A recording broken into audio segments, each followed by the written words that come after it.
Okay, so I may or may not have like 14 Monsteras. It's safe to say I like them a little bit a lot.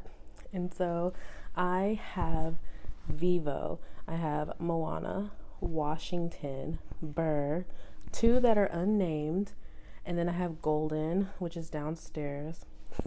I have Lin Manuel, Mulligan, and his babies. I'm not counting the babies. And my variegated Monsteras, Hamilton, Jefferson, Madrigal, y Bruno también.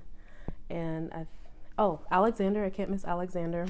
So yeah, I don't know why. It's just whenever I first started collecting plants, I knew I wanted a Monstera Deliciosa because of the big leaves, the split leaves, and I would say the holes in the leaves, the fenestrations. It's just a beautiful plant.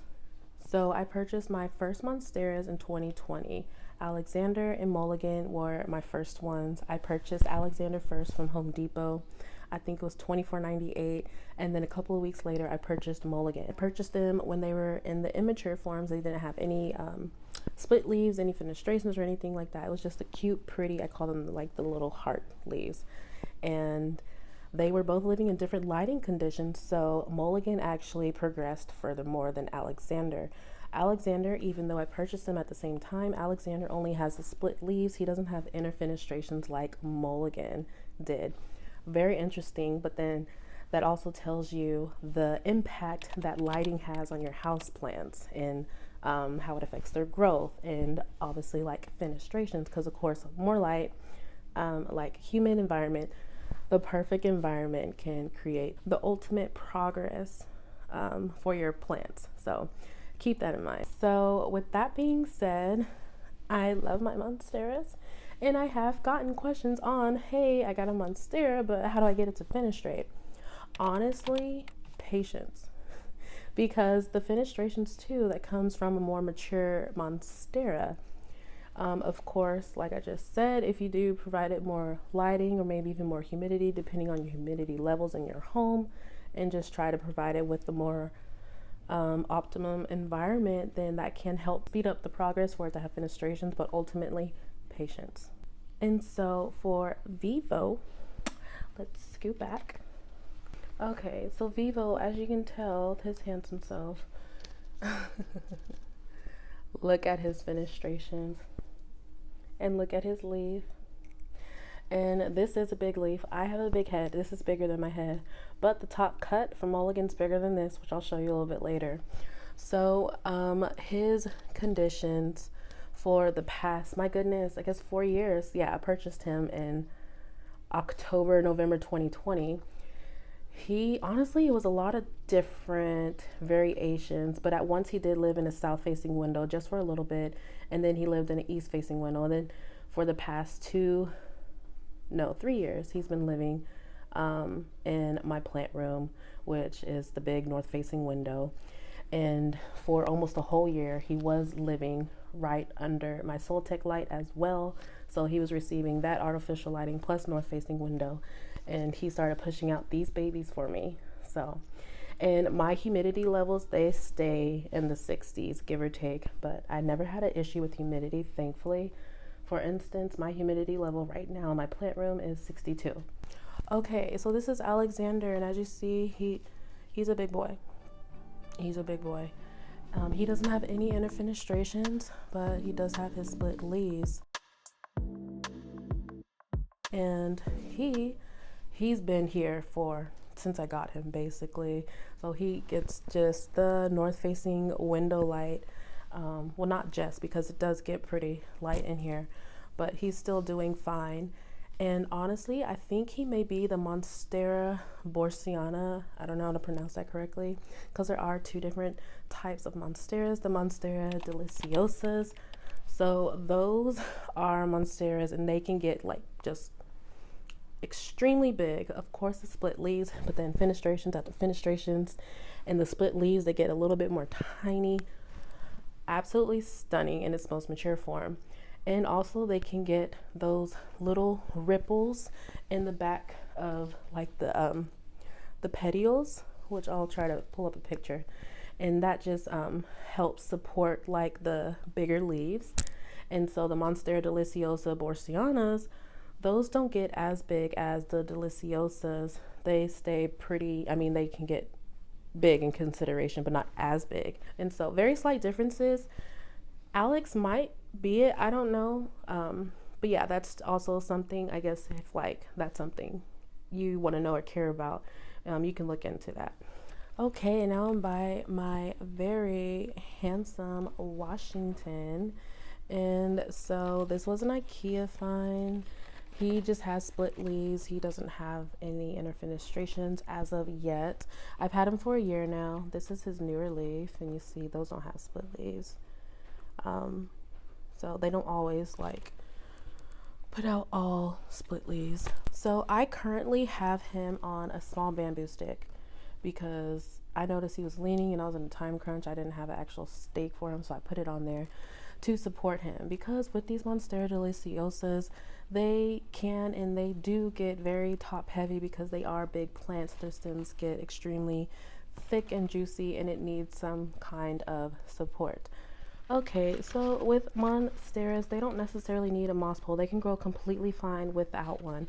You can do bamboo sticks, preferably like thick ones, or you can just get wooden stakes for them. And if you don't take my word from it, check out what Lee has to say about it.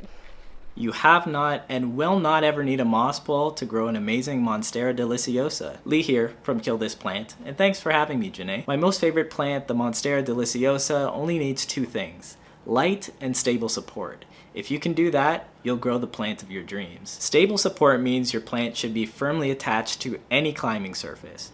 That can be a wall, a tree, a stick, a wooden plank, and yeah, I guess even a moss pole. And while moss poles do help with increased water uptake and rooting surfaces, the cost and amount of extra work that it takes to keep a moss pole watered is, in my opinion, not worth the little bit of extra growth that you'll get from using them. You might be tempted to go with a thin bamboo stake like this one, but keep in mind, as your plant grows, the stem will also increase in thickness. Eventually, the sheer weight of a large stem will topple any thin stake that you're trying to use. While your leaves are still in the 1 to the 1.5 foot range, these bamboo poles can be an excellent choice, but you do want to eventually think about choosing something that has a thicker diameter. That's why I've always preferred to go with a cedar plank or a birch bark pole.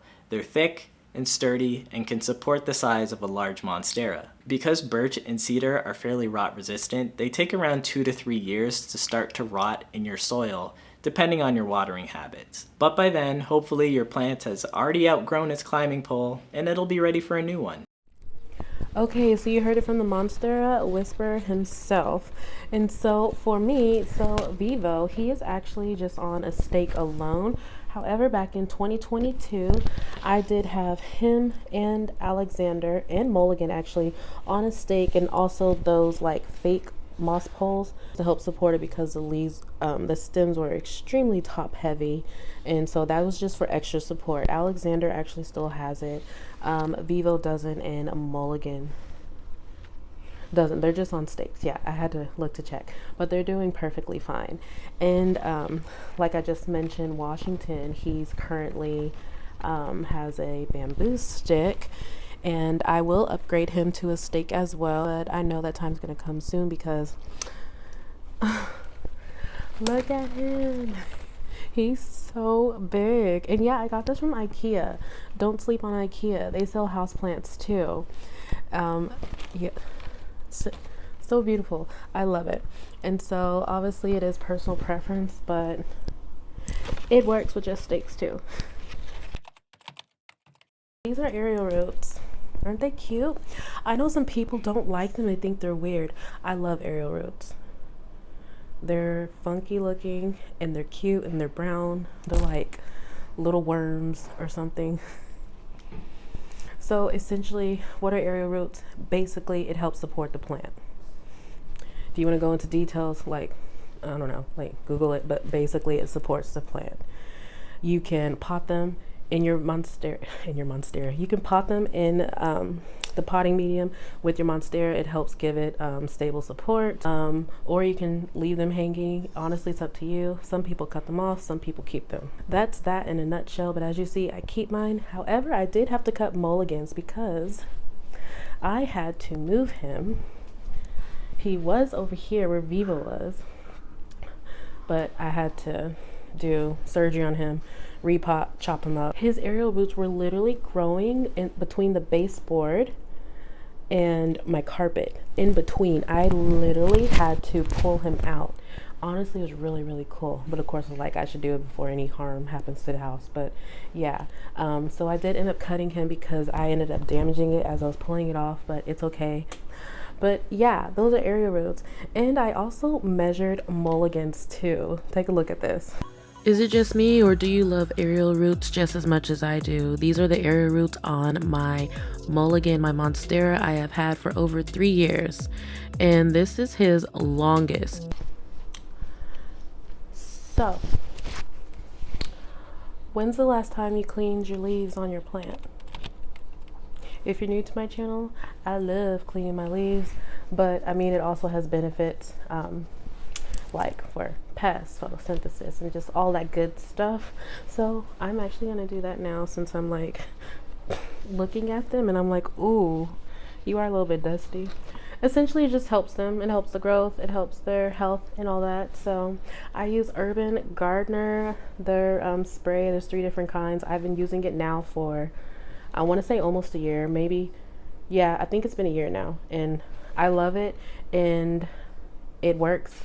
And I haven't even had, thank God, like any pests, because it has a pest spray. And so I'm going to do that, and you need to go clean your leaves too. Okay, so in regards to lighting, I honestly don't really like talking about lighting because it all varies. And I don't like saying bright light, bright indirect, indirect, bright indirect. Like, it depends on your environment. It just, like, I don't know. I'm just gonna say the lighting majority of mine gets. I'm not gonna say do this because it all depends. I don't like that advice. So what works for me, I keep my blinds open all the time in the plant room, aside from nighttime, obviously. And it's a north-facing window. And I know I say that a lot, but that's where the majority of my plants are. And so they receive majority north-face window. Some of them receive Soltec light, and that's it. My unnamed one in my media room receives artificial lighting whenever I remember to turn on the light. Don't be like me.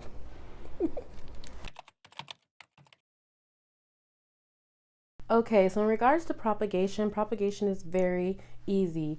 Mulligan and Alexander have been my monsteras that I propagated a lot because, like I mentioned earlier, I have had them since 2020, and they have a lot of babies spread throughout the DFW, Texas Metroplex, because I've given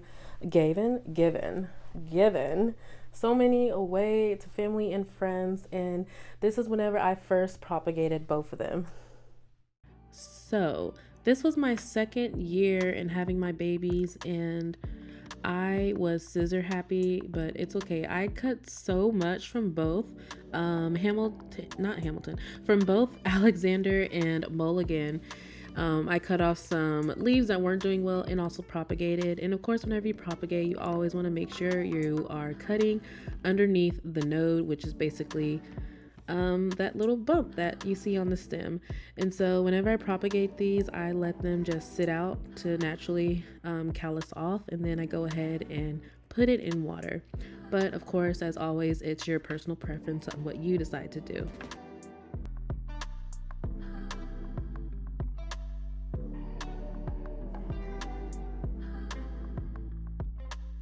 So as you see, propagating monsteras is very easy.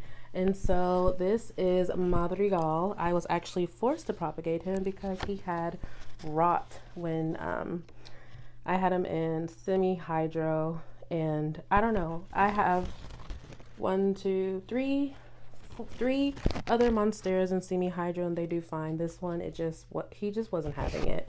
And not only that, whenever I first did receive him, because he was gifted to me, and I moved him from his sphagnum moss, which he was rooting in, he got rot then too. So this baby is just prone to rot, and I've had him in this water vessel for a while now. but he does have some good roots. I would pull it out, but I would get water everywhere. But you can see the ramen noodles, so he's doing good. I mean, honestly, I can go ahead and pot him up, but I'm still trying to figure out if I want to put him back in semi-hydro or soil. I don't know yet, but yeah, they're very easy to propagate. So what I do, I go ahead, I cut the stem obviously below the node, and I just let it sit out for like a day, sometimes a little bit longer than a day. Don't do that. This is what I do. I just let it sit out so it can callus over. I have seen people use like candle wax to seal the ends, cinnamon, rooting powder. All that is fine. You can definitely use that too. I just never personally used it. I just let it dry out naturally, and then the next day I go ahead and put it in whatever potting medium, or if I just want to put it directly in water. That's what I do. And this is an example of one. So this is MJ Madrigal, not Madrigal. This is Mulligan Jr. I had to cut him up too because as you see, he was tripping. Anyways, Mira, look at those roots. And he has this new growth point. And this was me. I cut him up. I let him air dry where I cut him for, I think it did it longer than a day because these stems too on this one is very thick. And then I placed it in water, and it's been in water ever since. And technically I can go ahead and pot this up, but I'm gonna wait. There's no rush, and I love looking at the roots. So yeah, if you want to propagate, go ahead, cut it up, use any rooting hormones if you want to, or cinnamon, whatever, or let it air dry, and then place it in water. Or of course you can always place it directly back in soil. Keep it moist. I never have personal success with cuttings straight to the soil without having them rooted first. So it's all personal preference. And then this is actually another cutting of Mulligan Jr. as well, and it has rooted too. And like the other one, I'm gonna wait until I figure out how I'm gonna pot them, or if I'm gonna pot them together. But you haven't seen the best yet. Those were his lower cuts. The top cutting of Mulligan, the other Mulligan's cuttings.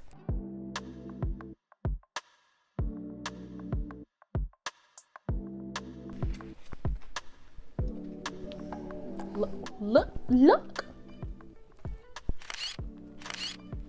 And I'm dripping water everywhere.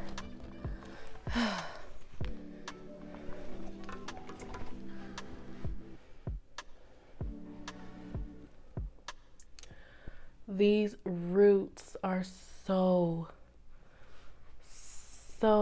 beautiful. This part looks like ramen noodles, and then this part looks like spaghetti squash when you rake it with the fork, doesn't it? Yeah, it does. Look how big this is. Thumbnail maybe? Yeah. This was his top cut. And as you see, his top cut is like, there's no brown, yellow edges or anything like that. He's gonna have a very beautiful pot whenever I decide to pot him up. But yeah. Is it me, or I love playing with the roots. Okay, but yeah, that's propagation on Monsteras. Don't be nervous, just go ahead and do it.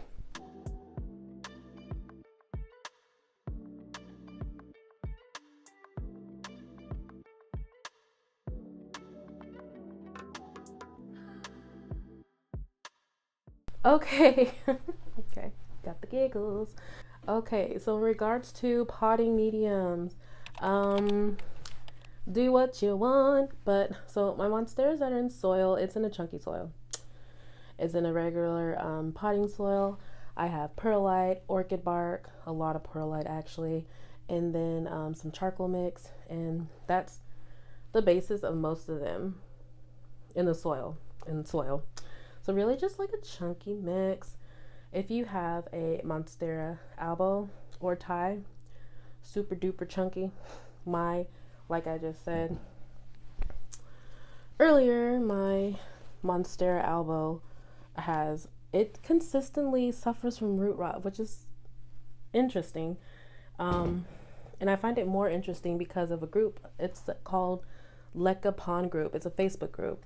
Someone had mentioned she's had her Monstera albo. It's big, it's fenestrated, and she's had it for like almost 2 years, but she was like, it keeps on rotting. Like, it's just so prone to rot. But then I also hear that Thai constellations are prone to rot too. Thankfully, in my experience, it's been, my Monstera Thais have not rotted. Thank God. But my albo, well, this albo has. So anyway, super chunky mix for the variegated Monsteras. So I do have, it was a cutting, my first cutting that I took from Madrigal.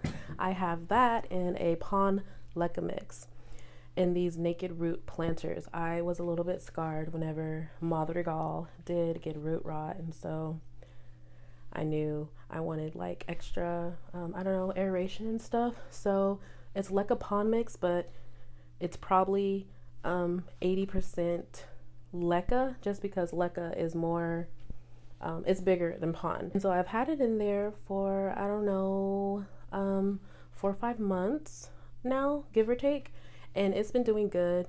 It's grown new leaves. It's about to grow a new stem. Like, there's a new activated growth point on it. It's doing really well. And so I'm very happy about that. And so, yeah, I just have mine in soil, semi-hydro, and obviously you can grow plants in water, so that's another option too. But if you do soil, just remember chunky. And if you do semi-hydro, if you're not just doing Lekka only, if you're doing Lekka Pond mix, do a lot of Lekka, so it can just have better airflow and stuff. But that's what personally works for me. And then fertilizing. If you're new to my channel, I don't fertilize my plants. I know, shame, but I use my fish tank water, which technically, like, it helps fertilize your plants, but I use that, like, I don't know, whenever I feel like getting water from my fish tank, because it's its own cute little beautiful ecosystem. I don't have to do water changes like that. So yeah, that's all I do. So look at other YouTube videos for fertilization if you want to do that. I just personally don't. But yeah, this is just my personal experience of what works for me and all my beautiful Monsteras. And so I hope that, I don't know, that you've gotten something from this and that it's been a help. So let me know in the comments, how many Monsteras do you have, and do you have names for yours, or is it just me?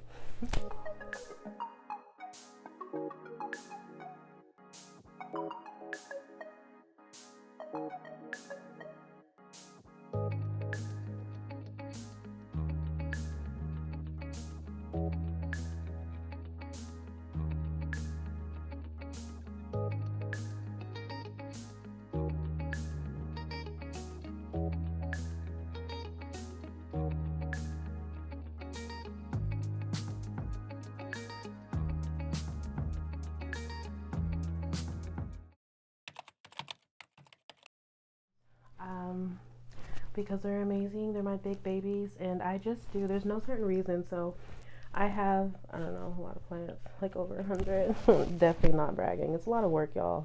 Don't get a big collection if you can't handle it.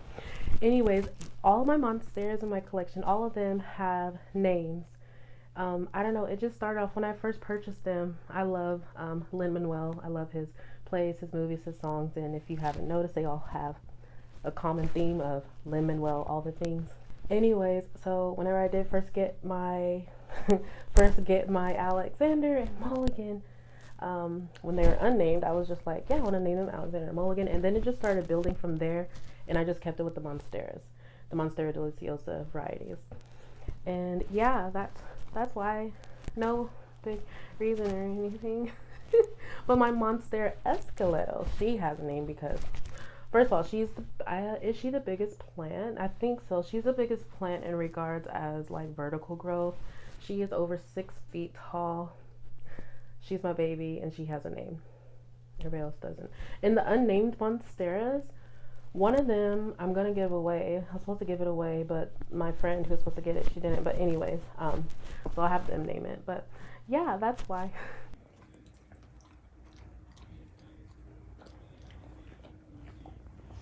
Sweetie, GD.